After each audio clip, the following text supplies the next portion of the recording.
Hello and welcome to another episode of the M42 Adventures Podcast. I am your host, Rick Trimmer, and today we got a cool one. It's one of our affiliates. His name's Jake Albrecht, and he's got a product called the Kiva Kube, which we are using and testing and going to be implementing into some of our outdoor cooking. But it's an amazing new product. Basically, this conversation, I'm hoping that it will get into, starting the business, what it's like to launch a new product, and then also the product itself. So there should be something in here for everybody. Let's see if we can, steer it that way and see where the conversation goes. Can everybody hear me? I got you. Yeah, I can hear you. So, well, cool, man. Well, I appreciate you. We chatted a little bit before we turned on the recording, but appreciate you coming in. You're in studio. You're here local, which is not real common for us. We have had a few, but this is like what, our 70th, you were saying? Our 70th episode? This actually really close? So if I run the Ask Me Anything, then this will be the 70th. That's crazy, man. It goes by so fast. So 70. Yeah. So here with Jake, right? Albrecht? Albrecht, yep, that's right. So what this episode is about is, as people who have been following us and listen, we do a lot of outdoor activities. I just went to Costa Rica surfing. I went to Hawaii bow hunting, and I went to Alaska fishing. And so, do you know anything about us, Jake? Much? Do you know about our mission and what we're trying to do? A little bit. I've been on the website and what Chace has told me. Okay. So so just trying to get people, like I told you before, I sold my companies in 2016, or no, not that long ago. Was it 28? Wait, I was 36. So anyway, 8 years ago. Yeah. So whatever that is, 16. Yeah. And then 17, we took off, and I've been traveling with my wife and kids for 8.5 years. Been to 75 countries. Wow. We leave again on Monday. I just got home from Alaska. We leave again on Monday. And we're going to go do another 20, 25. We're going to be close to 100 after. We're leaving for 1 year. And I've got 4 kids. It's crazy, man. We're packing a lot now. When we first left, we had 2. Yeah. And now we've got 4. And it's a multiplier. Every kid you get. And it's crazy, man. It's crazy because I told my wife, I'm like, you don't realize a 4-seater car or a 5-seater car, going from that to a 6-seater to a van or a SUV, is triple the price. Oh yeah, I can imagine. You don't fit in a hotel room anymore. You have to get 2 rooms or an Airbnb. You don't fit on one cruise ship cabin. You got to get 2 cabins. So, and we knew that. We knew that was going to happen. But I have 3 little boys. We got a little girl. So she's 6 months old, and we're happy. So, but that's what M42. It's my brainchild, and I started it a year and a half ago. Yeah, roughly. And it was just something I don't have to work. I'm grateful that I have passive income from my investments and things like that. But it was just something trying to get people outside, and we do a lot of coaching inside of our online community called the Genesis. Just giving you a breakdown of it, and inside there we have mentors. So we have mentors that will work with you on your finances, which is me, travel, motorcycles, outdoor cooking, which is Chace, firearms, self-defense. There's 11 classes in there, 11 channels that are mentored. Yeah. And it's basically, it's a thing that I wanted to help people, help them get into better financial situations and travel, which is what I love and I'm good at. And then bring on, a lot of communities are kind of the top down, where you have this guy on top and he just girl on top, and they coach about everything. And I'm like, I don't know everything. Yeah. I don't know how to outdoor cook professionally. Right. I can cook a burger maybe on a fire, but and so we brought in these professionals, and that's where you came in. So Chace had reached out to you. He saw it's the Kiva Kube. That's right. And he saw your product, which is here, made in America, which I love, right? And it's a outdoor grill that does wood, pellets, propane, charcoal, which is crazy. Yeah. I mean, I don't know a lot. All in one. I don't know a lot, but I know that's crazy. Yeah. And so Chace had reached out to you. He's been using it, and that's why he's on here specifically as well, because he's on all of my podcasts, but I want him to talk more, because I've been gone the last couple months. I've been seeing your videos and your posts about it. And, we go do these. We actually just did one up in Enterprise. Yeah. Where Travis Chambers called us and asked us to come up to. Have you seen that Star Wars themed? The Outpost. Yeah. Yeah, out by Burl. Yeah. So he called us up and said, "Hey, will you come up and cook for us?" And so we actually went and killed a goat on my dad's property. He raises sheep, Barbados sheep that are wild, and we killed one of those, took it up and butchered it in front of 20, 30 people and fed. Everything was cooked. I was just there holding the camera and, having a good time, cruising around in speeders, handing him the salt. But Chace cooked the entire animal on the fire. And so this is where this would be cool to have your, equipment and to do things like that, because we're out here in the outdoors doing all these types of, even in Hawaii, we just shipped out some stuff out there. It'd be good to ship one of these out there. Yeah. And we cooked on that out there and on their equipment out there. And it's, there's just something different about barbecuing. It's just such a cool thing. So I wanted to talk to you a little bit about something different, because I know I want to talk about the Kiva Kube, but you're a founder, one of the founders. And I'm very interested. I've got 14 companies that I've started, ran, sold, been involved with. And so how did this come about? I love people who think outside the box, which this obviously is. Yeah. And then American made, that's its own challenges. Right. And we all know, we're all aware you could go over to China and get it for half price, and deal with that. But you guys chose not to, which I love. You guys chose to build this in your community, in your backyard, and support our citizens, our peers. It's a big part of it, yeah. Yeah, and so kind of walk me through, how did this come about? How did this start? When did you come into it, or how did it go? Yeah, so one of the other co-founders, he and I actually had a business relationship. He was one of my clients.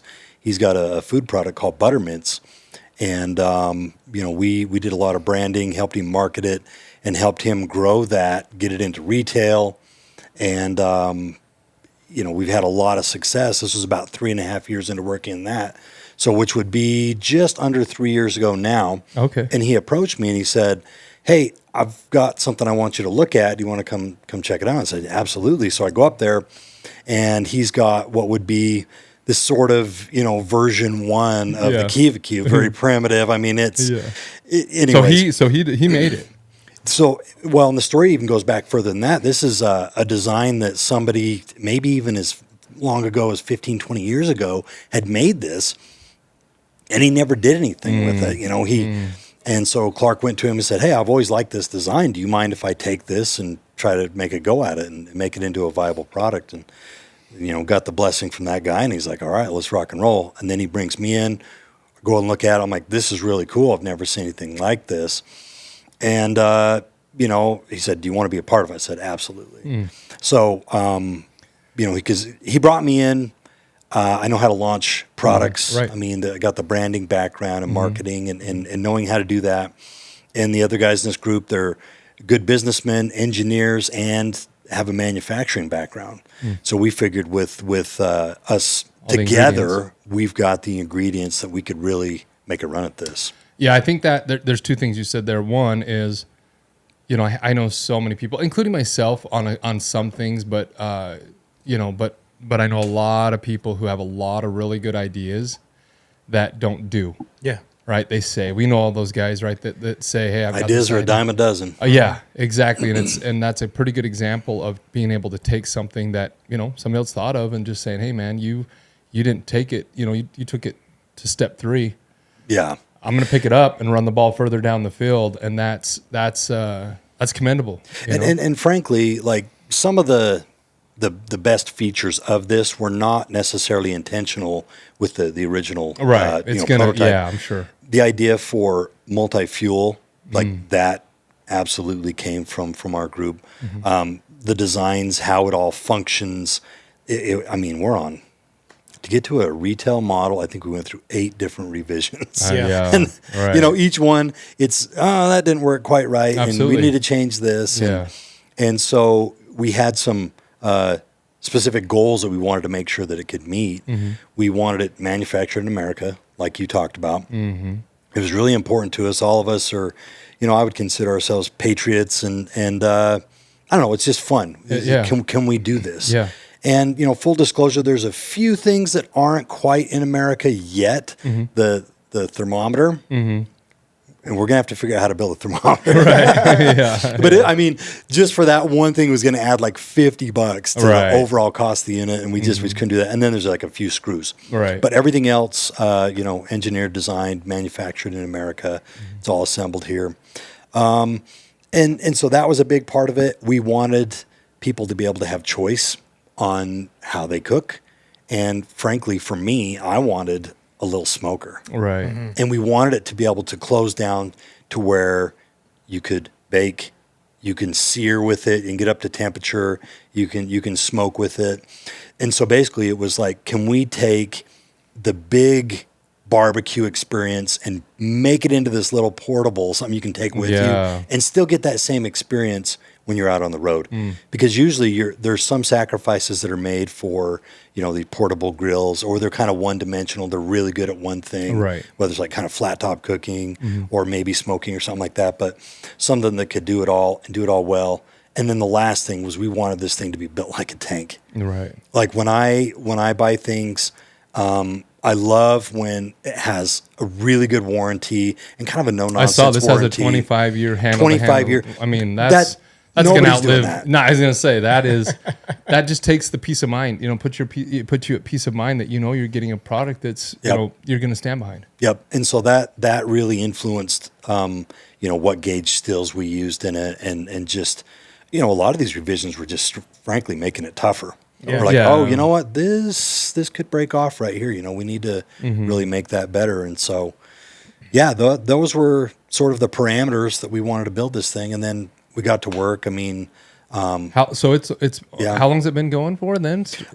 We just barely shipped units this month. But how long's it? When did you? Development. When did you start? How long's it been? When was it founded? Almost quote 3. Unquote. Yeah, almost 3 years. So I mean, that's pretty quick, in terms of. Yeah. And that's one thing I want people to hear, because like I said, I'm the financial coach in the Genesis, and I talk to, I'm coaching, 36 people right now, and everybody wants things fast. And who doesn't? Yeah. Right? We all want stuff quick, but it's like, man, anything good is going to take time. And 3 years is fast to me. 3 years from what you're saying to we felt like we units. accelerated it as fast as we could. To go through 7 or 8 revisions, there's a video on YouTube of him talking about each one, and I'm like, that's crazy to do in 3 years. Just like little things to engineer and get to work on something like that takes time, and they've just been going. And that's there's 2 things there. Is one, to me that's fast, but to most people that's forever. I know. It's like I have to stick with an idea. Yep. For 3 years to make it work, and it's like, bro, most of them, on average, most businesses lose money for 7. Yeah. It's like that's the statistic. You start making money after 7 years. And so if you go into that thinking, it's one of those things where I tell people it's just consistency over time. Yeah. It's like you just got to keep going at it. But for you to think you're going to pop in, so that is quick. But I know at the same time, 3 years. Yeah. People out there listening, it's like, man, 3 years. Well, and we spent a good year of that building up and prepping for a Kickstarter. We wanted to run a Kickstarter campaign. Kickstarter's good for a lot of reasons. Some of it is, you can get some funding and some money, but honestly, it's a better way to test the viability of your product, test price points, and just see what the feedback is that way. Yeah. And then also what we've discovered as we've been in talks with major retail. They look at that successful Kickstarter, and that's a big deal to them. That's a good point. Because that automatically, because if you're pre-sales like we were, when we first started discussions, we can go to that and say, well, we funded 400% of what we asked here, and they know it's a viable product, and they can kind of look at that. And what better testimonial than we learned a lot. Yeah, I'm sure. we were running ads and building up this customer list of about 10,000 interested parties in this email list, and then you kind of work that list during the Kickstarter campaign duration and even afterwards. But so it taught us a lot about how to market this thing, and so. By this time, we feel like we've got our messaging dialed in. We know what the product is. We know why it appeals to who it appeals to.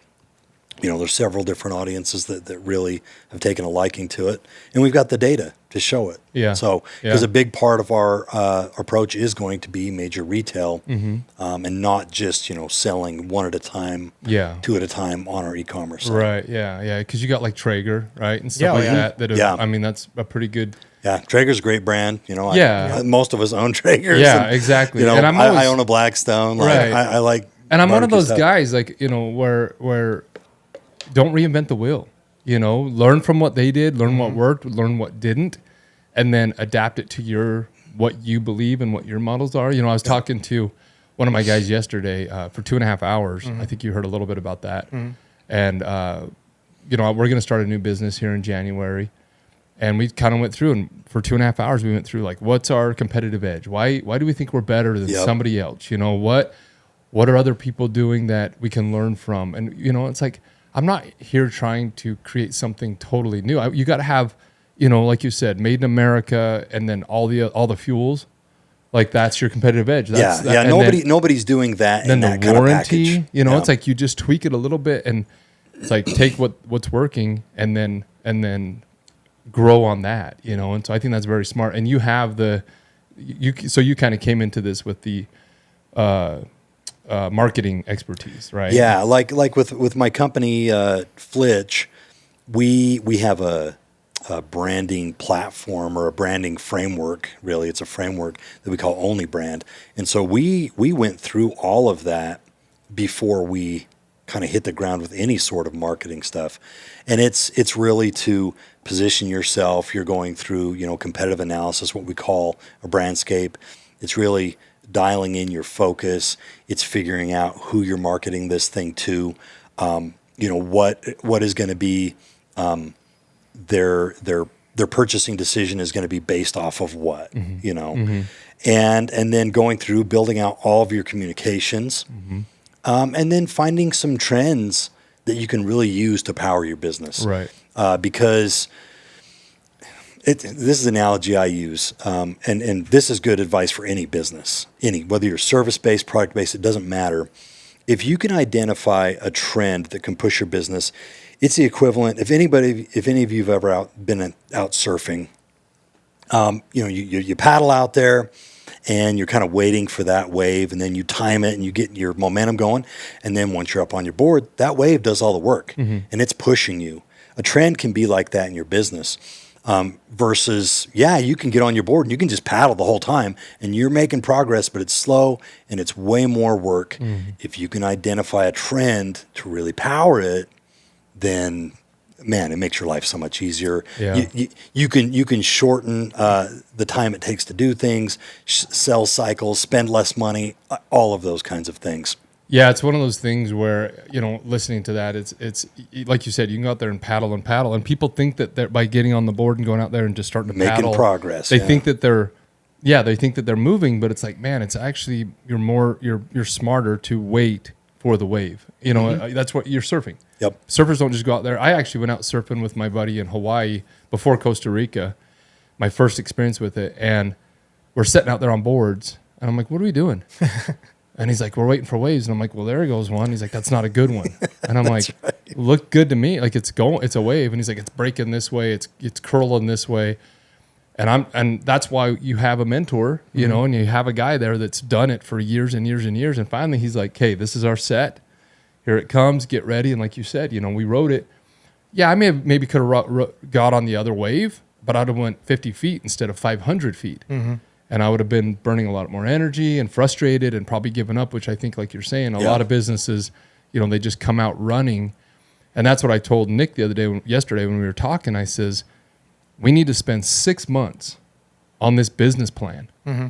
And I says, we're not building a business to do this. We're building it. We got to think of all the things, how we're going to market, how we're going to fund it, who are we going to hire? And, he's newer to business, right, Nick? And he was just like, oh man, I wouldn't have done it that way. Mm-hmm. I would have just started. He's like, man. I would have just went and started. And I'm like, dude, that's what I think most people do. Yeah. The extent of his marketing just for Kiva Kube, like I saw, it was like a kind of like a PowerPoint. He has it in a specific platform. Yeah. But just the extent of like how in depth it goes is intense. Like I was like, I knew some stuff, but it's like some of the other stuff that he touches on, it's just, it's the little things that I think really, really make, that marketing success. Yeah. When we were just in Alaska, right? We're out there on my boat and we're out there fishing, and everybody that comes out, they're sitting there fishing and they're like, man, I had no idea I had Hal come out, right? Hal that helped us start the flooring store. And every sentence he was like, oh, I would have thought you jerked the hook. I'm surprised you used this line. How did you know to use this bait? How did you know to use this hook? And I'm like, I've learned it, and I'm not going to, recreate the wheel. There's some things I do that I tweak it, that are my little style that I think might help. But he was like, I says, man, if you came out here and didn't know what bait to use and what pole to use and what reel to use, you'd just be sitting in the ocean. Yeah. I'm like, you prep. We all know, right? When you go hunting, we talked about hunting a little bit before this started. And it's like, dude, when I go to Hawaii, I've got my bow dialed. I've got my arrows dialed. And, we use Luminox out there because the deer don't bleed very well. I think they're dehydrated. That's wild. Yeah, there's no blood trail. Very rarely is there a blood trail. Even in a good shot. Even in a good getting vitals. Yeah. You can get it every once in a while a little bit, but that's the running thing is there's just not a blood trail. And so we use Luminox to be able to see where our arrow went to know. Because you shoot an arrow and it's like, I think I hit it. But if you shoot a Luminox, you can trace it and say, I hit it good. I can't find blood, but we're going to look for until we find this deer. Yeah. But it's like, that's where I want people to hear this is Kiva Kube didn't just happen. It didn't just pop up. There was so much, I saw this post and we've all seen it, I'm sure, where you see the iceberg. Yeah. And the top sticking out and it says success. And then the bottom's like 10 times bigger than the top underwater. And it says, this is what people don't see, the hard work, the dedication, for years. Yeah. And that's why that's what I love talking about. I do want to talk about the product and we'll get Chace to go on that, but I just commend, entrepreneurs. I'm that's all I've ever done. And people want that. They want the freedom. They want the lifestyle. They think. Yeah. And it's like, well, come on over. Come on over, buddy. For real. I'll say this too. I think a lot of people like the idea of being an entrepreneur, 100%. But they don't like what it takes to actually be one. I've had, Flitch is kind of my first, which is my branding agency. That was my first foray into entrepreneurship. And I didn't want to be an entrepreneur. That's not what I set out to do, but it just happened that way that the place I was working at, I wanted to expand. My design or my background is in graphic design, and I wanted to expand into more identity and kind of higher end stuff. And the boss had kind of a different idea of what he wanted to do with his company, and so I founded this because I kind of felt my head hitting the ceiling. But I did not want to be an entrepreneur. It was actually a different guy that talked me into it. My co-founder Matt, and he. Anyways, but now that I'm in it, and my whole job now with this agency is to help other entrepreneurs. That's all I work with primarily is entrepreneurs, helping them build their brand. And I've seen the pitfalls myself. I've had other failed business ventures that I've been into. Me too, for sure. And then some had a little more success. I don't know of a single person that's successful that hasn't had a failure. Show me. But that's it's not failure unless you quit, right? And we all hear that, and you may need to quit that job or that business, but take what you learned and apply it into your next one and think, well, I'm not going to go as big as fast. I'm not going to get as flashy. My first one, United Wood, it actually never went out of business. It's the mill here, but it should have. I didn't take a paycheck for 18 months during the recession just to keep the doors open, but we came out swinging. We had a big old sign on the building. People don't know that, though. No, they don't see all that. They just see the result. They see me traveling the world and are like, dude, I want to do that. And I'm like, okay, here's the guidebook. And they're like, whoa, 10 years of, not eating out and not buying a new car and not going on vacation. I'll take the credit card debt. I'll take the monthly payments. That interest rate. Yeah.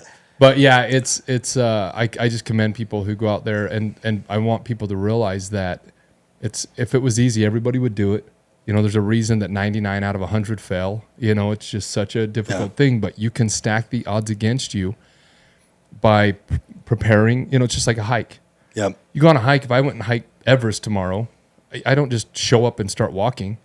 It's like it's months and months of training and what gear and what shoes and what, backpack and how much, every pound matters, I'm sure. I don't know. I've never hiked Everest or thought of it, but it's like the more you plan and the more you prepare and get a mentor, get people. There's people out there like you that can increase your odds of success. Absolutely. So much, drop the ego. You're here to make money. You're here to succeed. And if you can do anything that will increase your chances, do it. But and then at the end of the day, you got to get out of bed and you got to do it. Yep. And a lot of people, we all know them, right? We all know people who have started 7 things and quit after 6 months on every one of them. And it's like, dude, you got to give it. You got to have more staying power than that. So yeah. And then if you surround yourself with people that do believe in what you're trying to accomplish, like I know with the Kiva Kube project, everyone there is. I mean, we read books about mindset and we talk about it, and like everybody's in this mind space that no, this is going to be successful. And or it's going to be hard. We know it's going to be hard. Downs, we know we're not taking any money from this thing for a little while, because the intention is not to make $1 million and get out. I want to build $100 million plus company, and we all have that goal, and we all believe that that's possible. So, I tell my kids all the time, I'm an overnight 43-year success story, and they just kind of laugh at me, and they think it's kind of funny, but it's the truth. Yeah. I mean, did you see that speech by what's his name, Jelly Roll? I've seen a lot of Jelly Roll podcasts, but maybe not. He did. He won like a award on a show, like New Artist of the Year. Is what he won at the CMAs. Was this last year? I think so. And he stands up and he's like, "Took me 44 years to win Artist of the New Artist of the Year." He's like, "I've been doing this for 30 years, man. Yeah. So keep going, keep pushing. Yeah. It doesn't happen overnight. It did for me, but it took 43 years to get here." Yep. And it's a cool speech because that's what people don't see. They see him pop up. Something went viral, something happened, which is, I tell people all the time, the longer you stay in it, just like with M42. What's that? Oh, your camera, your little GoPro turned off. But yeah, it's, we're good to keep talking, right? Yep. It's just that camera? Probably got to swap cards. I think it was probably SD card full or something. Is it this one? But yeah, it's one of those things where it's like, everybody thinks that it's going to happen overnight, but something... You never know who's going to pick up that or see that, or it's going to, get in the right. I mean, with marketing, right? Yep. You never know when that wave's going to come, and then when it picks you up, you meet the right person. Yeah, you hear of all these stories, actors, actresses. Like I was out to lunch, and some guy walked by. I've been acting for 10 years, and some guy walked by and said, "Hey, come be in this show, this movie." And it's like, you got to catch your break, quote unquote. But we were actually talking about my cabin before we started this podcast, right? It's out kind of where you guys manufacture. And Chace said he got lucky, right? That's what you said, right, Chace? Yeah, I did say that. Which is what everybody tells me, and I'm good with it. I know what they mean, But it's like, it's more fortunate probably than lucky. But. Well, it's. I was at home. I got on the Realtor website, checking things out. It popped up. I saw it. I went and looked at it. I had the cash to buy it. It's one of those things where, luck has a factor in it for sure, and I know what he's saying, but it's one of those things where somebody's going to come up to you hopefully in 10 years and say, "Dude, you got so lucky, man," and this got picked up and it went viral and you guys are selling millions of units, and you're going to be like, "I did get lucky that day," but you didn't see the 5 or 6 years of not being lucky where it was just hard work, waking up, grinding it out. And so there is truth to that, but so you got to have both, right? You need to catch a break, but you got to put in the work. Yeah. I mean, it's been a good chunk of my career is even just learning and then putting together this only brand framework. Mm-hmm. And that's just from, I founded Flitch in 2008 and it was primarily just a creative agency and just really narrowly for graphic design. We didn't do websites. We didn't do video. We added those things later on as the years went on, but it's learning and it's a process. If someone there's no way I would have had the knowledge and the know-how to be able to put together any sort of framework for brand success. It just you can't. There's no shortcuts. I had to learn. I had to learn from other people smarter than me. I read their books.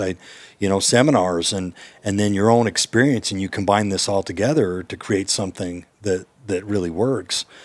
But it's not going to happen overnight. It's just not. And that's what I tell everybody. Is vet your mentors, vet the people on your team. It doesn't even have to be a mentor, but a business partner. I tell my kids, your spouse. My oldest is 13. I'm like, dude, when you start looking at getting married, vet her. Literally, be smart about it, because like you said, if somebody comes to me and is like, hey man, I just started this business, I've never done it before, but I'm gonna do your your marketing, I'd be like, no, you're not. I want the guy that's been doing it, me with travel, right? I'm the travel mentor in our community as well. And it's like, I've been doing this for 8.5 years, and 70 plus countries. It's like, that's who I would trust you to take me somewhere. Yeah. If I told you, hey man, go here, it's like, hey, this is how you do it. This is the stuff I learned, and the stuff that cost me money, and these are the little hacks and the tips and the tricks, and stay away from this and do that. And people, it's like, that's what I want to look for. And that's what I think, that's what I admire, is the people who have that resume, and I think when you jump in with somebody who doesn't, you're potentially, it could be a bad deal. Absolutely. I've had We've all had great them, right? partners, and then not Me too. great partners at all, and yeah. Also I would say, when you're choosing a partner, choose someone that is bringing a strength to the table that you're not, and you can kind of balance each other. Because if you're both bringing the same thing, that can lead to some conflict too. And a lot of times it doesn't work out, but Absolutely. Maybe one of you is better in finance and kind of administration stuff, and the other one is better at the technical side of whatever your service or product is. And, that could be a good one. And then obviously somebody you trust, That's number one for me. That's number one. If you don't trust them, then forget about it. If you think that when times are lean and you're both, eating a bologna sandwich out of your hand, that they're gonna maybe sneak a little money or something else, then you just can't. No, you can't do it. No, you got to. Yep, I 100% agree. Yeah, trust them. Trust them, and trust is number one for me. And then, like you said, after that, it is, hire your weaknesses. Yep. Is my rule. It's like, and that's why I met with Nick. Because we know each other's strengths and weaknesses. We're partners on other things, but this new endeavor that we're going to take, he's 100% good at my weaknesses, and I'm good at his weaknesses. I mean, and then like you said, one that's just gonna, that's gonna elevate us on both levels. But we're not stepping on toes. He's not going to come over and say, hey, you're running the money wrong, and I'm not going to go over there and say, hey, you're installing this product wrong. It would never happen, right? Because I don't know how to do install the product, right? And he doesn't know how to do the money, necessarily do the money end. And so, yeah, I wanted to touch on that. I know I know it's kind of dragged out, but I think it's so important for people to hear. A lot of people who are tuning into this, a lot of our market is, we do the outdoor cooking, the surfing, but we have the 4 pillars, which are, you're going to have to help me, Chace, but it's relationships, finances, mental health, spirituality, because mental health and spirituality kind of split up, but it's fitness, finances, spirituality, mental health, and relationships and family kind of like falls into, we call them the 4 pillars. And if any of those, if your relationships are going bad, then you don't want to go surfing. Yeah. If you're physically struggling, you're not going to want to go hunting. If you're, if you're broke, then you're not going to be able to go, hiking. So I think it's very important for people to hear, I love hearing these stories and people who are on the path and actually doers and not sayers. And I love innovative, cool products. I love. Me too. It's cool to see people who. If any of you guys have one, send them my way. Let's talk. Yeah, right. I love. As long as you're a doer. Yeah. I love seeing things that, because, like I said, there's so many people out there that are dreamers. Oh yeah. And good. You got to have hope. You got to have dreams, but where the rubber meets the road, where you actually change your life and the people around you, is when you incorporate the business, go get the business license, fund it, start planning, and execute, and it may not work out, but like a lot of the things we've talked about here, mentors, reading books, listening to podcasts. I was talking about, we did a podcast yesterday with a FBI sleep specialist. It was a good one. It was cool, man. It was really wild. And we were talking about how I need to look up the statistic, but it's like 80% of adults don't read a book after high school or college. That's crazy. You should be reading every day. Man, anything, there's so much information out there and so many tools, and I call them cheat codes. Mm-hmm. If I can go read a book, if you wrote a book on how to do marketing, and I can go read that in 6 or 10 hours and get, 15 years, of knowledge. Just download. Dude, oh my gosh, it's so invaluable. And it doesn't have to be on business. It doesn't have to be whatever you enjoy. If you like fly fishing, somebody's written a book on it. Oh yeah. If you enjoy, anything you enjoy, there's somebody out there that's written a book that can give you, and I always tell people, you read a 500-page book, only probably 10 pages will change the way you think, but that's 10 pages that change the way you think. Yeah. And so anyway, I just wanted to touch on that. Is there anything else you want to add on that at all as far as I kind of cover? No, I mean, I guess as far as reading goes, I like to mix it up.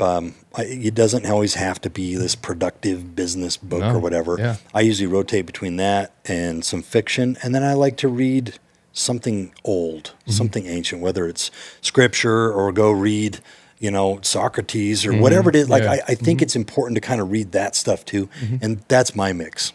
Yeah, there's keep it diverse and what is it? Marcus Aurelius's book. I just got it. The Stoic one. Yeah. Yeah, that one's really good. It's cool to see. I actually heard somebody famous was just talking about that, saying that they're reading that right now. Oh, it was Jerry Seinfeld. Oh, it was Jerry Seinfeld, and he did a little clip on just a little whatever that you call him. I don't know. And he was talking about how he's really into that book.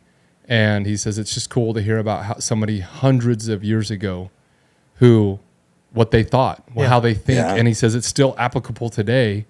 And we get so caught up in our lives, right? We think our world revolves around us, which is going to happen. It's our world. Mm-hmm. It's our, what we can see in front of us. But it's cool to kind of step back and say, whoa, what was he thinking? What was he going through? I always tell people that's traveling around the world, I've been to little villages in Italy, and I run into a little old Italian guy who's got a cabinet shop, which I own cabinet shops. And he's stressed about payroll. He's stressed about, little Antonio didn't show up to work today, and he's stressed out, and I'm like, we're all going through these same struggles and everything. So, and it kind of bridges that, that we're all human. We're all trying to do the best we can. And, so yeah, I wanted to touch on that. We can get back to the Kiva Kube. How did they name it? What is Kiva? Oh yeah. Yeah, so Kiva, to those maybe a little bit familiar with the Native Americans in this region, Kiva was, and hopefully I don't butcher this to any of them that might be listening to this, but it was like a site where they would do ceremonies and around a fire usually, and it was a place of gathering. And it was a place of great importance for them. And really, for us, we like the idea of gathering and bringing people together I love that. Around barbecue. And of course, we live in this region, and so, I love the Native American spirit and a lot of that kind of stuff too. So, and Kiva Kube, the alliteration, from branding, was like the name as well, Yeah. Kiva Kube I think it's somewhat memorable as well. So, that was the name. And then, of course, the cube, we set out to make sure this thing is a cube shape. And it's pretty dang close. It's within, I think, about a half an inch of being a perfect cube. Well, that's awesome. That's cool. Almost I think it's 22-inch, basically, cube. That's around, cool. But, yeah. Yeah, I love that. That's one of the things that really, when I first started traveling, forever ago, for me, food was fuel. I would tell people that. I remember going out to Lake Powell with friends, and we had an annual Lake Powell trip, and it started out with like 20 of us, and it ended up getting to like 80 of us. And I remember people coming out, and they're like, dude, we're going to sit over here on the fire, and we're going to cook all day, and we're going to have this amazing meal at the end of the day. And I'm like, bro, what are you doing? Like, I pull out like a bologna sandwich, and I'm like, I'm good to go, bro. I'm going to go wakeboard, and whatever. And I just didn't get it. And I remember telling my parents, food is fuel to me. It's not, it did not click. And after going traveling, it has completely changed my life. Now we go on food anniversaries, me and my wife. Foodiversaries. Foodiversaries. That's what it's all about. Now, what does that mean? So every year around our anniversary, the first few years we did our anniversary, which is right over the Thanksgiving break, over Thanksgiving. Yeah. Which is a rough time to go. Things are either closed down or they're packed. Mm-hmm. So now we've just been going within a few weeks of that.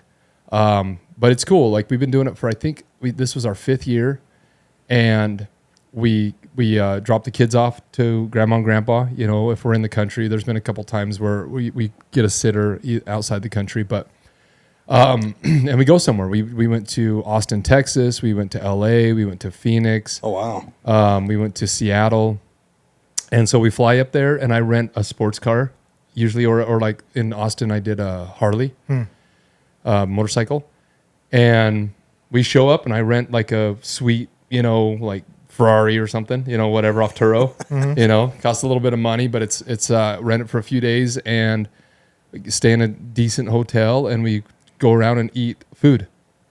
And food now for us is a lot of the reason we travel. Like we're going back to Australia. We've been to Australia 4 times. This is going to be our 5th trip. And I says to Gina, literally, I says, I'm excited to go back, but it's not about the destination anymore. I've seen it. We've road tripped it for 1 year total. And I says, but I'm excited to have their, kebabs, are so popular down there, and barbecue down there with some of our friends. And like most of my conversation is food now. Mm-hmm. It's where, we watch Somebody Feeds Phil. I don't know if you guys have seen that, or some of these travel shows, Anthony Bourdain. There's such a, we were just up in Alaska at the market, and they called them Indian tacos. Yeah. And my wife's like, those are Navajo tacos. And I'm like, they are, I don't know, maybe that's wrong to say now. Yeah. I don't know. Yeah. But that's what we know of them in Utah. Yeah. Yeah. And my mom's like, I'm going to get one. We're in Alaska in Soldotna, and she went and got that to eat because it's home. It's familiar. It has a meaning with it, Yeah. And so I think that's so powerful. Like you said, in Hawaii, we actually flew Chace out, and he was there for a week as our personal chef. And he made all these different Axis types of like chili and tacos and burritos and, just amazing dishes. And we all gathered at night, 8 dudes, 9 dudes. There was two different groups. And it's where you come together and you share the stories of the hunt, and you talk about your missing your wife and kids, and you talk about life. It's where it happens. Yeah. And so it's so powerful. Yeah, and for us, like I said, we wanted people to be able to take that experience with them. That's even better. A big part of this is adventuring. I mean, I love the outdoors. I like to go out and camp, just free camp out on BLM land or whatever. Too. Yeah, it's one of my favorites. It's free, and you can kind of drive wherever you want. There's not like designated trails. Yeah, I hate There's that. usually not people out there. Yeah. If I go out in the mountains, the last thing I want to do is be hearing somebody else 100 yards away in their cabin. To me, that's not like a real outdoor You saw my cabin, right? You saw my You're cabin. You're as remote as it gets. Dude, my cousin, when he came out to my cabin, he was calling me, and he's like, "Where you at?" And I says, "I'm up on top of the hill," and because you can see him coming, because I'm elevated. Yeah. And he's like, "I don't see it." And I'm like, "Look up." And he's like, "I don't see it, Rick." And I'm like, "Look up." And he's like, "Holy shit." He's like, "Leave it up to Rick to have that cabin." Yeah. But that was my goal was, like you said, I don't want to be. I can walk around up there butt naked, Yeah. literally. Yeah. I have no problem. Walked around butt naked outside. We painted the house butt naked. Me and my wife. One weekend, we're like, hey, let's get naked and paint the house. That's like you said. That's freedom. It's a different experience than when you're in a campground. There's reasons for campgrounds. I'm not gonna, knock those They're necessarily. super convenient, and there's plumbing, and there's all kinds of stuff like that too. But you can take the Kiva Kube there. It works there too. You know what? And I'll be honest, like. The one thing that really surprised me about this, so we went to the National Hardware Show down in Las Vegas in the spring, and we were showing off what was at that point the closest thing to a retail model we had was the interest from international countries. Since we've been putting this out there, we've had over 15 different countries: South America, Scandinavia, Europe. Saudi Arabia, all these places that have reached out that say, hey, this is perfect for what we want and for their culture as well. Like we talked to a German guy. I look at like Finland and stuff. And yeah, and dude, they're and then the guy in Germany, he's like, you know, in Europe, in Germany and France and some of these places, they do these kind of day trips. So instead of doing like an overnight camp, they'll load up their Mercedes, you know, and whatever, and then they go out for a day and they do a little camping there, and then they come home. He's like, this is perfect. They can put it right in the back of their car. They can take it out there. They can cook all of their meals on it. You can do breakfast, lunch, and dinner on this. We baked a pie in it the other day. I saw you doing pancakes. I mean, you can do whatever you want to cook. And different fuels. And you're outside and you're, you're experiencing that and getting that little bit of adventure. So, you know, that's really the most exciting part to me.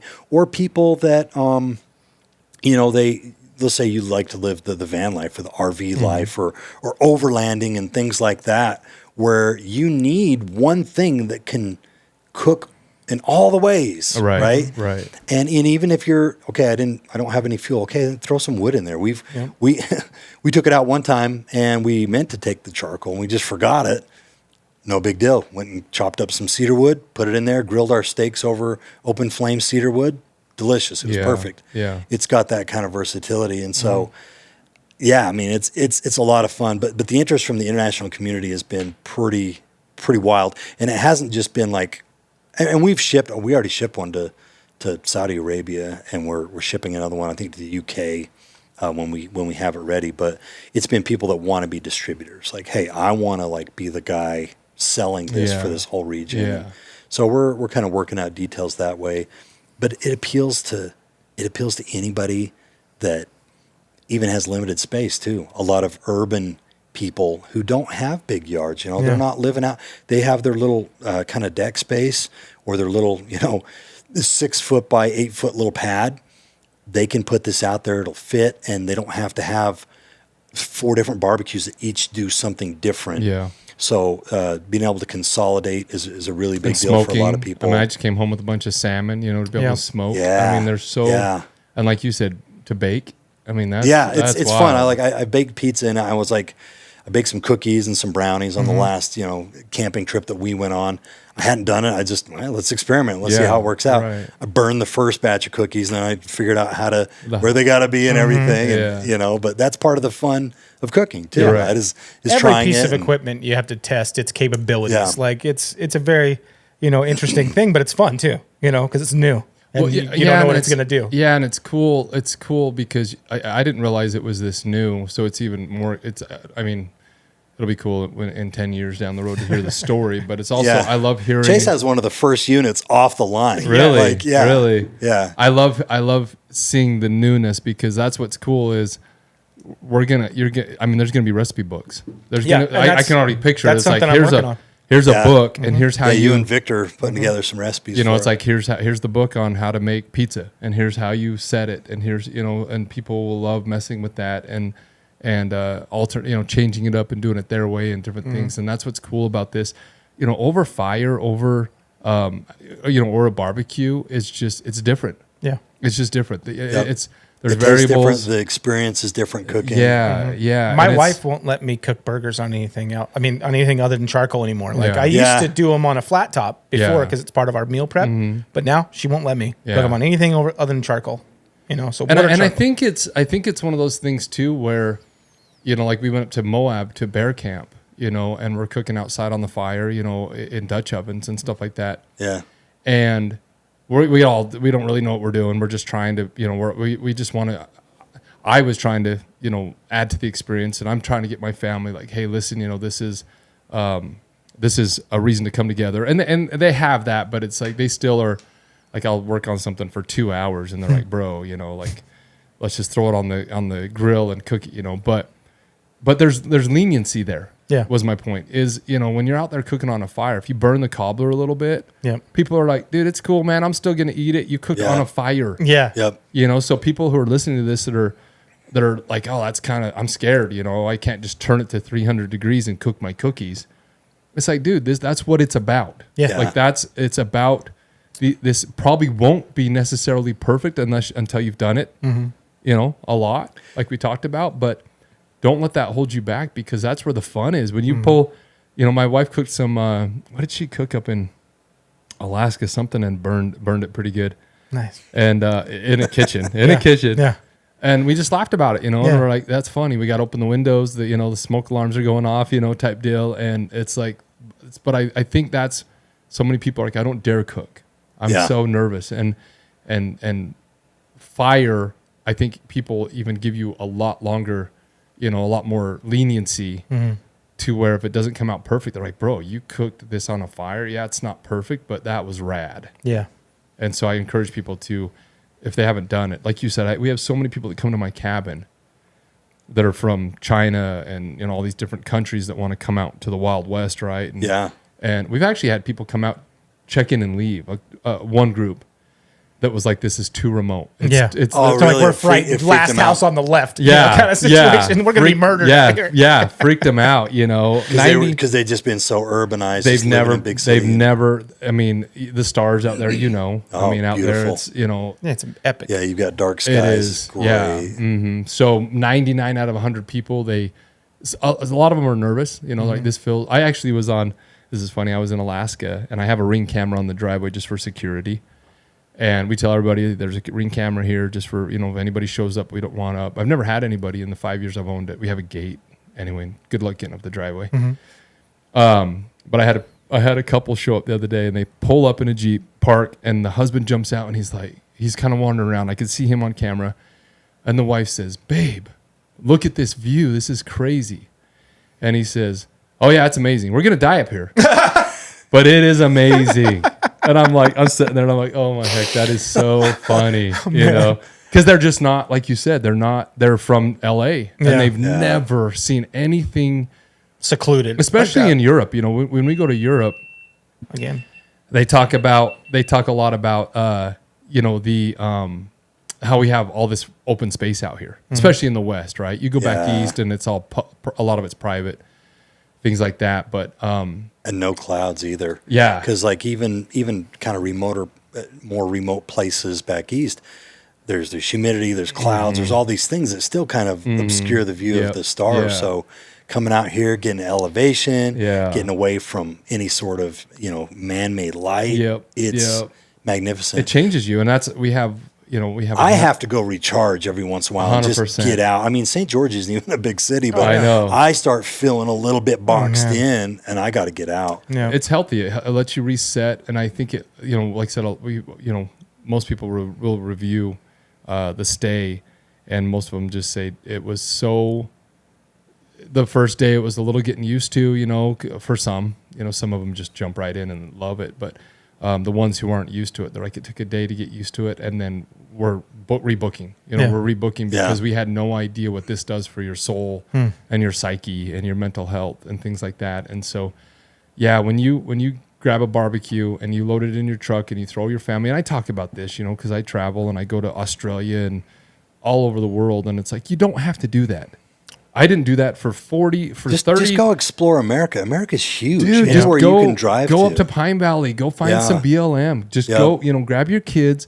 What's beautiful about kids is they really don't care where you're at. You're their world. You're their hero.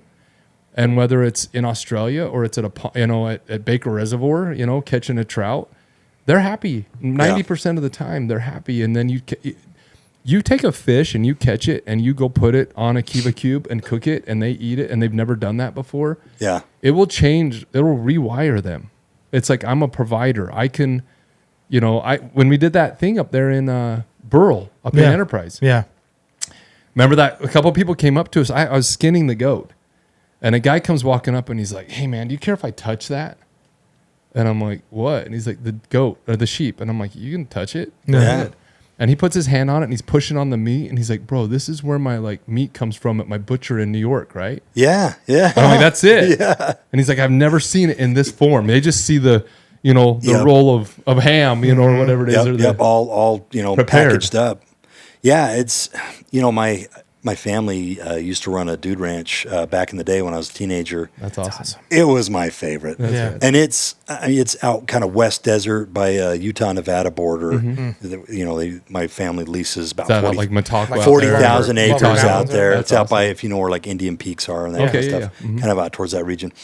Anyways, and so we'd have people come from all over, and blew their minds. And a lot of them, it changed their perspective on a lot of things. You know, they would be like, you know, I just always felt like there was no more space on the earth for people, and that we were overpopulated, and that, you know, we need to stop. We need to depopulate. And they come out here and they're like, I didn't see anybody all week. There's no power lines out there. There's no paved roads. It's all dirt roads. Yeah. And you can see for miles. You know how it is. Oh, you know, it's the best. So you're out there and you're looking at the Beaver Mountains that are, you know, 100 miles away, 80 miles away. Yeah. And it's eye opening. And I hope that everyone can kind of experience that or understand that those kind of places exist and you can be wild.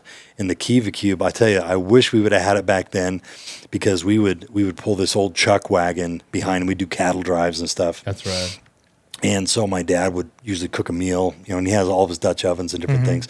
But it would have been nice to have a few Kiva Kubes as well, because we could just throw them in the back of the truck and cook on the tailgate and do it that way as well. So, and that's what I think that's good for people to hear, that it's like this is a good entry into this world. It's a good, you know, introduction. You know, Dutch oven and things like that. You can do them. It's just a different beast. Mm-hmm.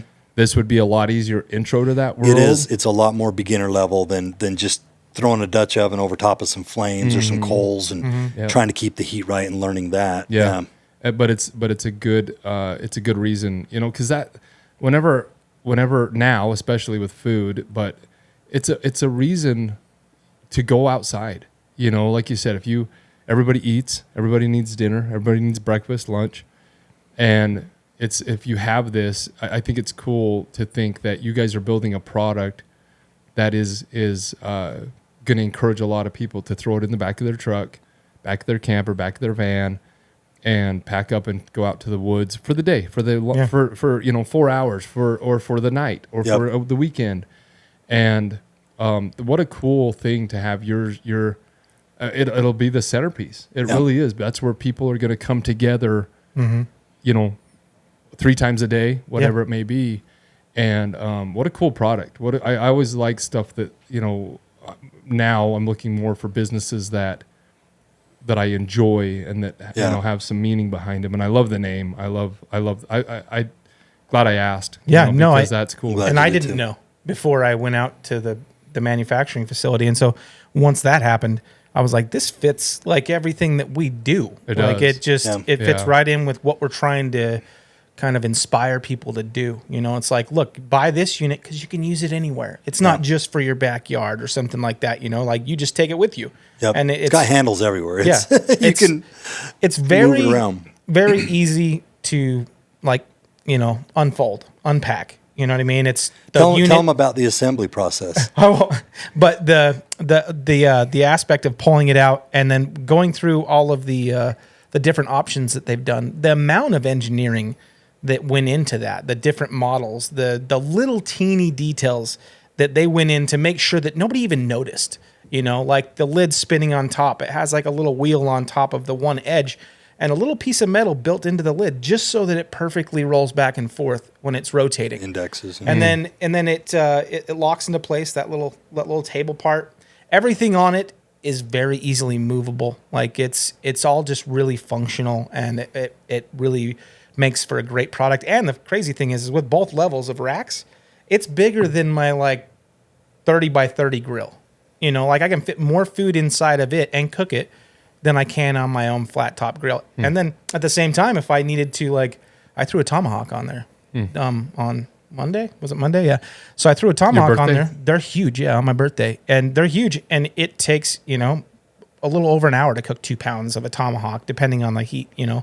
And so there's a lot of fluctuation, but like being able to bake in it, completely close it, controlling the air vents and everything in it to be able to control the temperature. Like there's a lot of little functionality there that allows you to control that environment. And that's something I can't say about anything, you know, that comes from a grill. You know, smokers are good like that, the pellet feeder ones, but they're all electronic and everything like that. So to have these different types of capabilities and you know, really have a unit that looks small, it's easy to pack around, but when you unfold it all and it transforms into what it is, it's very functional and it's very well built. Durability wise, I mean, you could probably throw it against a house and still grab it, and just unfold it and go back at it. So I was really impressed by that. And I had cooked like 14 burgers on it on Monday at once. So 14 burgers at once.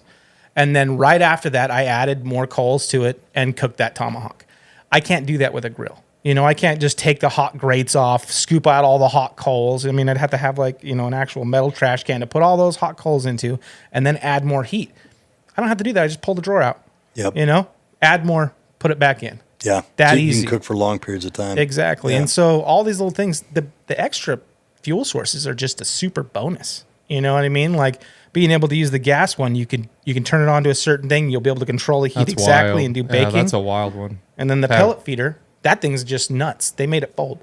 So yeah, it folds like a laptop kind of like. So like the part where it holds all the that pellets. took some engineering. Yeah, Dude, that's like cool. just seeing all of the different things and knowing that they're always correlating to make it better, even when they know that it's great as it is. Like they're just constantly pushing that envelope, and I think it's amazing. And then also the aspects of them doing as much of it in house as they possibly can. You know, and that's an important thing because you know where everything is going, how it's being processed, all those little details goes right into the box. The unit just comes right out of the box. It's one piece. No assembly required, nothing. You take it out, which is big because like I remember when I got, you know, I won't name the brand, but I got one of the really famous name brand flat tops, and it took me an hour and a half to put it together. Right. I thought it was just going to be mostly assembled and put on some legs. Mm-hmm. No, man, it took me a while. Mm-hmm. But this one, you just pull it right out of the box. So if you're not handy, right, don't worry about it. You're going to pull this thing out of the box,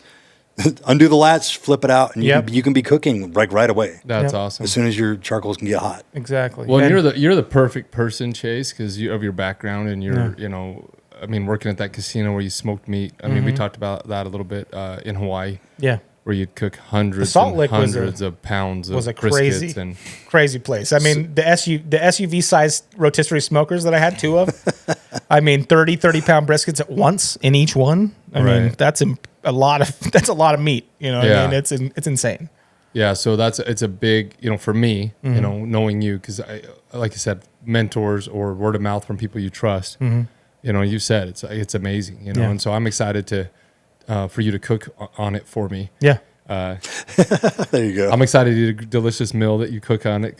But I'm excited to learn. You know, I want to check it out because, like I said, I'm one of those guys where I'm not a good chef. Yeah. I just haven't done it right a lot, and I'm the barbecue and stuff kind of intimidates me.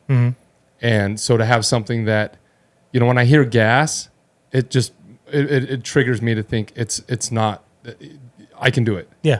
Right. Yeah. And then it's like, okay, well, I could start with that, learn some of the functions, and then I could move on to pellets, and then I could move on to wood, and you know, and it's like there's so many. And what's cool about it is they're all going to taste different. Yeah. You know, it's like you could cook burgers all week on what 4 or 5 different fuels. Yeah. And you're going to have 4 or 5 different meals. Yeah. And so that's so unique that it's why like I said when I read that I was like, really? I didn't even think that would be doable. You know, so that's cool. Yeah. Yeah. I mean, I was a bit like you years ago when I just used gas primarily. Yeah. I didn't know how to cook charcoal. And now same thing. I just use charcoal for just about everything, unless I'm in a real hurry. The gas is super convenient, but if I've got a minute, I'm going to do charcoal. It just tastes so much better. Well, and when you have it functional too, like you have the Kindle cube, so you just throw your charcoals in it. Yeah, you don't have to measure it out. Just fill that thing to the top. That's the little thing you were pouring it out of. Yeah, yeah. Okay. It comes with a little charcoal chimney. Okay, and that's easy. That you start them in there, right? Yeah, start them in there. Slide a little, like twigs together, put it underneath, and light that on fire, and that fire just feeds right up through it, gets all the coals hot, really quickly. Like normally, I think in the normal charcoal grill, it's like 20 minutes or something like that. It's a while. Like 10 minutes, inside that thing. If you light a good fire underneath it, it's hot and ready to go. Yeah, they'll be white and ready to go by then. So, 10 minutes, yeah. That's awesome. I'm going to have to get one. And that comes with all of them, because we really wanted it to be as easy as possible. For a lot of people, this might be their first grill, and we want to make sure that they're feeling comfortable to be able to do it. Fill that baby to the top, light the little fire, wait 10 minutes, put them in, you're good to go. They're hot. So it's one model. There's one whole one unit. of them. There's not different variations. There's one like base unit, which is the Kiva Kube itself, and then what we call convert kits. And it ships standard with the charcoal convert kit, which is a little tray, and it's got like a removable kind of mesh, like metal mesh, so you can pour out the charcoal super easy. It's super easy to clean too. Oh man, you pull that thing out, you dump your coals and your charcoals, and you're good to go. And then it also comes with the Kindle Cube, which is a charcoal chimney. And then it comes with a few other kind of fun things, like I don't know if you've used the hang bar yet. I haven't. Comes with this little hang bar. I'm going to though. Yeah, that just kind of fastens to the top, and you open up that lid, and you can hang your meat. So you can smoke it or slow cook it or whatever you want, but you can hang things from it.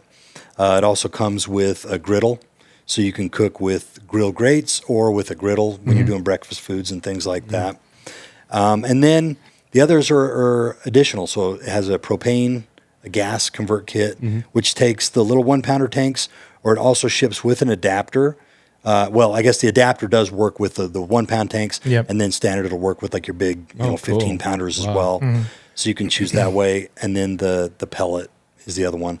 There's also tons of accessories planned. Like we've got this little stand that folds up, and these wheels that kick down like a little dolly. Yeah. So once you have it secured onto it, you can wheel it around camp or wherever you're at, like a little dolly. That's cool. And then it packs up on top of it for when you're storing it or transporting it, so it still keeps a really small footprint. Nice.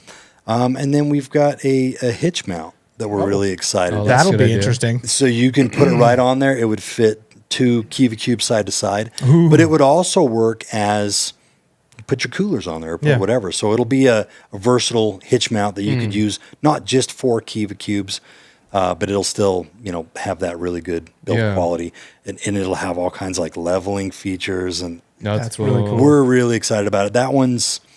It's probably 80% engineered right now. We're still testing out. And when it comes to anything metal fab, like they can make it. That's right. There are guys out there that are engineers and stuff. There's nothing that they can't accomplish with metal. They're so good in the software, just kind of doing it that way, and then actually building it. And it's a lot of fun. Oh, I love it, man. I like I said, I'm excited. I'm glad Chace reached out. How did you find it? You just like I said, I go through and I research different kinds of barbecue units, and I try to figure out which one's going to be the best for like my own capabilities and outdoor cooking and being able to feed a lot of different people and pack it around. That's the huge thing for me too, because being able to throw it in the back of like a UTV or something like that is case in point. Or shipping it to Alaska or shipping it to Hawaii. Anything like that. One box, you get it, you start cooking. You know what I mean? Yeah. And so all those things made it interesting. You need to get one of those places. And then I hit him up.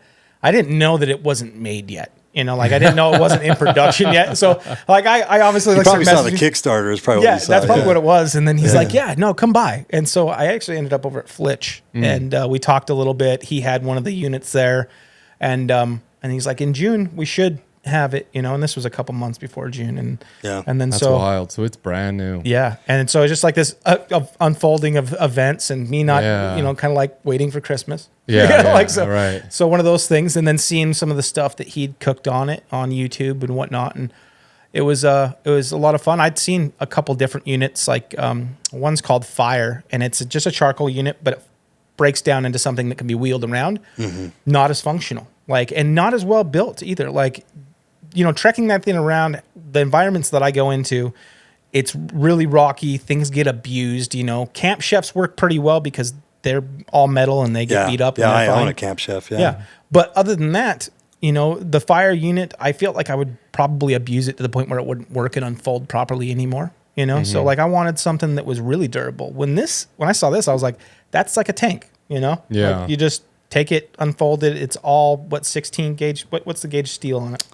It's a combination, gauge? 16 gauge on the bottom and like the feet and stuff, and then 12 gauge, and then I think there's some that is 10 gauge. Yeah, we didn't want it to be 500 pounds. Yeah, way 200 pounds. But it's not literally a tank. But things that need to be strong, that are going to have a lot of force on them, they're heavy gauge. Well, what I like about it, just from the videos I saw, is because out here in the southwest of Utah, it's very dry. Yeah. And so it's safe, to have in my cabin. It's not gonna the wood's not gonna blow out the bottom and start a forest fire. Yeah, it's all enclosed, right? Yep. You know, so that's a big thing for me. Yeah, you can use it as a fire pit. I mean, once you fold over that lid, it's just open. If you had wood in there, you could have it as a little fire pit. That's cool. Or you could open it up and roast your hot dogs or marshmallows over. We've used it that way. Who was it that put threw a wok? Yeah, because it's flat on the top and it's open. I don't know about 15 inches by maybe 12 inches, something like that. Anyways, he just put a wok right on top of there and had his open flame, and he was cooking stuff on a big wok. So I mean, there's things that it wasn't meant for that it totally can do. I'm really curious to see how the things they cook in it and the ways they cook. I think it's going to be a lot of fun. Well, and that's what I was thinking. I thought, you get this into some different cultures. And, they'll use it every way. Artisanal cooking's really exciting. Smoking fish, you give some guy up in Alaska, he's going to be smoking salmon all the time on it, and there's just going to be some really cool. Yeah, you could hang those from the hang bar. Yeah, a bunch of salmon. That would be. Yeah. That's. My wife wants to buy a smoker. We were talking about it up in Alaska, and she's like, "We need a smoker." But like you said, it's like, well, I got to buy 5 things. Yeah, this is one. So it's a no brainer. So. Cool, man. Well, I appreciate you coming down here. Anything else you want to add?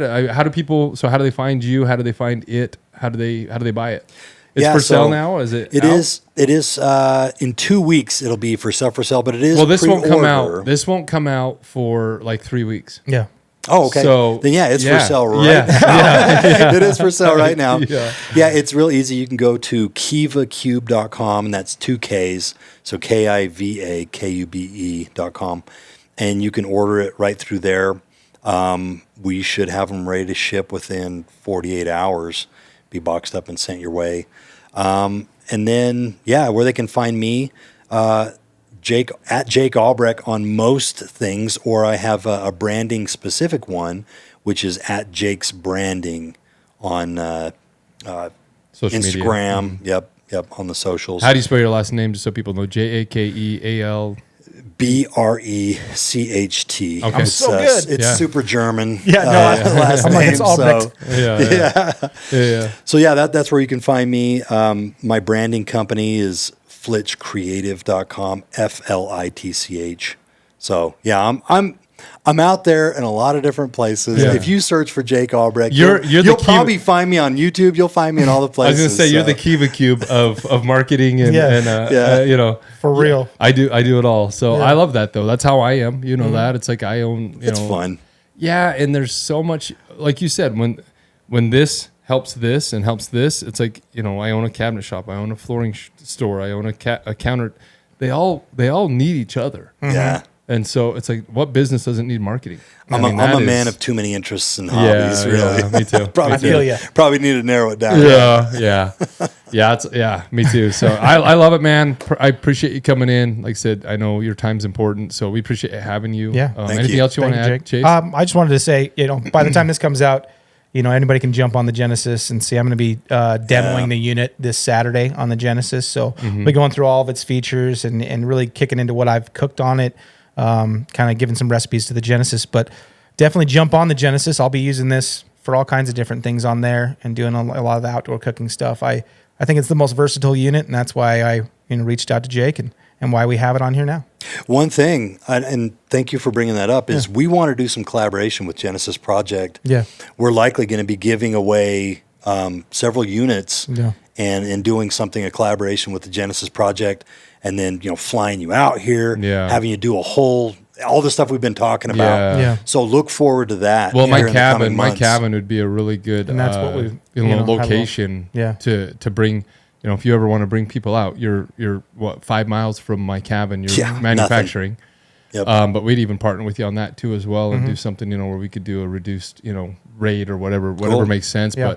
But I think that'd be a cool thing to market for both, help push my Airbnb and what you're doing in the Genesis and all of it together. Mm-hmm. And there's no beautiful backdrop than I know. Oh man, I'd love to be up there on a Kiva Kube. Yeah, I know, right? You're like, I'll work just to be up there. Yeah. Have some bighorn sheep staring at you. Man. There you go. And there's the wild Mustangs out there. Yeah, it's a fun little spot. Yep. So let's keep the conversation going. I leave Monday and I'll be gone for 12 months. Yep. So I leave it in your guys' hand. Yeah, it's crazy, dude. Mm-hmm.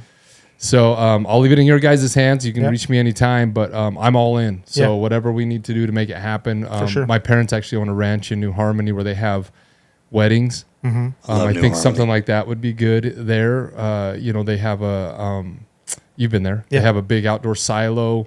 It's like a really cool They barn. made for it events. into a kitchen bar Mm-hmm. Oh, that thing's way cool. down at the grass. Yeah. But they have a wedding. I mean, it's booked out.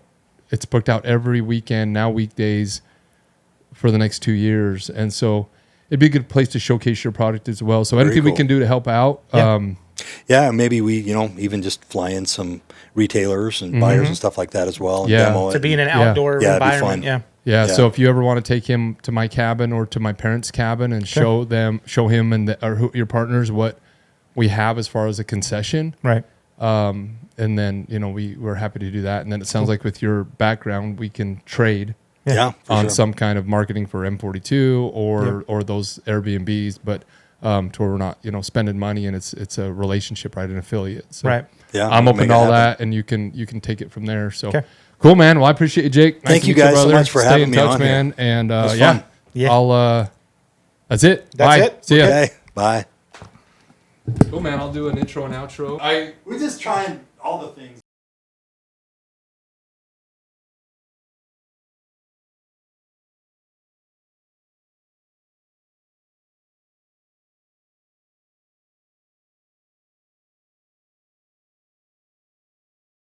All right, so there you have it. My conversation with Jake. I love hearing these stories about people who are doers, not just sayers.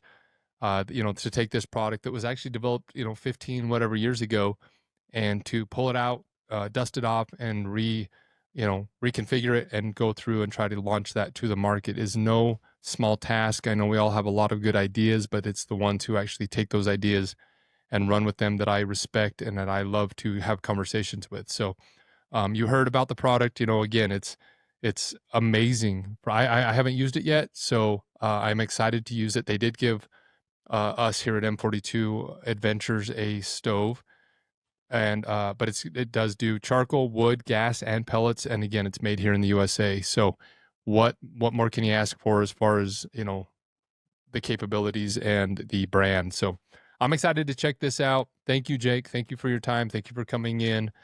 I appreciate it.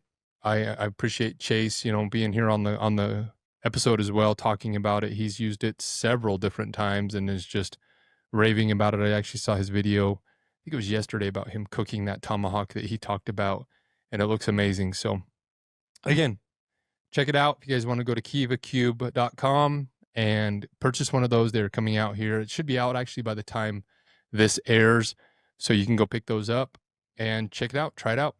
Thank you again, Jake, for your time. Hope you guys have a great weekend, and we will catch you on the next one. Bye.